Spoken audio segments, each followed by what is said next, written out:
महाराष्ट्रातल्या तमाम जनतेला मी मनपूर्वक शुभेच्छा देतो. कामगार दिनाच्या देखील शुभेच्छा देतो.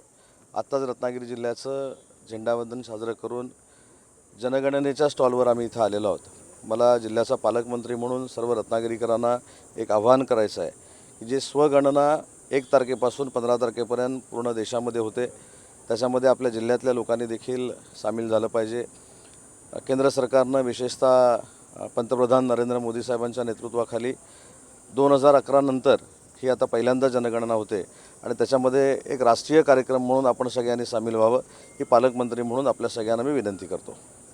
महाराष्ट्र दिन आहे, उद्योगमंत्री म्हणून कसं बघता महाराष्ट्रातल्या महाराष्ट्र दिन हा आपल्या सगळ्यांनाच अभिमानास्पद आहे मराठी माणसासाठी. कारण महाराष्ट्र 1 मे 1960 रोजी महाराष्ट्र राज्याची मराठी भाषिकांसाठी स्थापना झाली आणि त्याच्यानंतर आज आपण 67 वर्ष महाराष्ट्रामध्ये सगळे एक दिलानं एकोप्यानं राहतोय. हीच खरी तर महाराष्ट्राची खासियत आहे.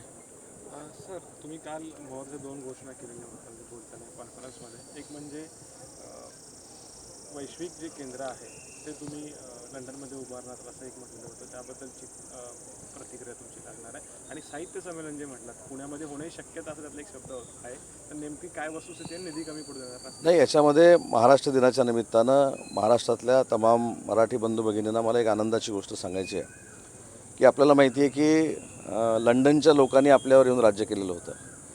अनेक स्वातंत्र्यसेनानी राष्ट्रीय नेत्यांनी स्वतःचं बलिदान देऊन हा देश स्वतंत्र केला आणि आज देशात पहिल्यांदा असं घडतं आहे की एक राज्य स्वतःची मातृभाषा घेऊन लंडनमध्ये जातं आहे आणि त्या ऑप्शनमध्ये आम्ही त्या लिलावामध्ये आम्ही उतरलो होतो. ती इमारत आम्ही 5 कोटी रुपये खर्च करून ताब्यात घेतलेली आहे. पुढच्या 2 महिन्यामध्ये छत्रपती शिवाजी महाराजांच्या नावानं देशातलं मातृभाषेचं पहिलं केंद्र सातासमुद्रापलीकडे आम्ही लंडनला करतो आहे आणि त्याची प्रोसिजर देखील पूर्ण झालेली आहे. दुसरं साहित्य संमेलनाबद्दल आपण विचारलं तर साहित्य संमेलन हे 100वे साहित्य संमेलन आहे आणि मला असं वाटतं की ते पुण्यामध्ये होईल. ते पुण्यामध्ये होऊ दे, कुठेही होऊ दे, पण 100वे साहित्य संमेलन असल्यामुळं त्याला कुठचाही निधी कमी पडू देणार नाही असं मराठी भाषा मंत्री म्हणून काल मी पुण्यामध्ये सांगितलं आहे. पण तुम्ही पुण्यातच व्हावं यासाठी प्रयत्न करणार? हा अधिकार महाराष्ट्र साहित्य संघाचा आहे. त्यांची जी निवडणूक झाली, योगेश सोमण म्हणून तिथे अध्यक्ष झालेत, त्यांचा अधिकार आहे. त्यांनी कुठं घ्यायचं हे 100वे साहित्य संमेलन ठरवावं. त्याला निधीची कमतरता आम्ही भासू देणार नाही. मराठी मुद्द्याचा अभिमान सगळ्यांना असायला पाहिजे, पण हिंसक याला समर्थन देणार नाही असं मुख्यमंत्री म्हणाले आहे. तुम्ही पण त्या नाही, हिंसक कशासाठी करायचं? मराठी आता माझ्याबरोबर जिल्हाधिकारी साहेब या ठिकाणी उपस्थित आहेत. खरं तर या सगळ्या मंडळींचा आदर्श ज्यांना मराठी बोलता येत नाही त्यांनी घेतलं पाहिजे. आज ही सगळी मंडळी परराज्यातली आहेत, आपल्या महाराष्ट्रामध्ये येऊन प्रशासनामध्ये अतिशय चांगलं काम करत आहेत. आज महाराष्ट्र दिन देखील ते जिल्हाधिकारी म्हणून साजरा करत आहेत. परंतु त्यांनी देखील नोकरीमध्ये आल्यानंतर IAS ऑफिसर झाल्यानंतर मराठी शिकली, मराठीचा पेपर दिला. त्याच्यामुळं जर मराठी वाचावं आणि बोलावं महाराष्ट्रातल्या प्रत्येक माणसानं अशी जर शासनाची भूमिका असेल तर त्याला हिंसक वळण कशाला द्यायला पाहिजे? ही खऱ्या अर्थानं जनजागृती झाली पाहिजे.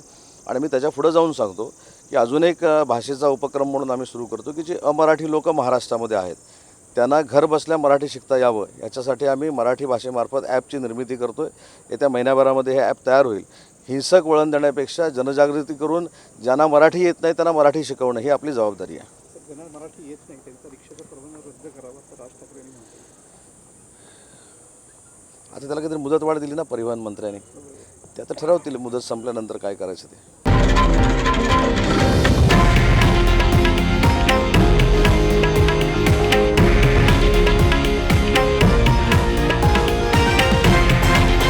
हे आहे देशातील नंबर 1 न्यूज नेटवर्क आणि आपण पाहत आहात TV9 मराठी, एकमेव.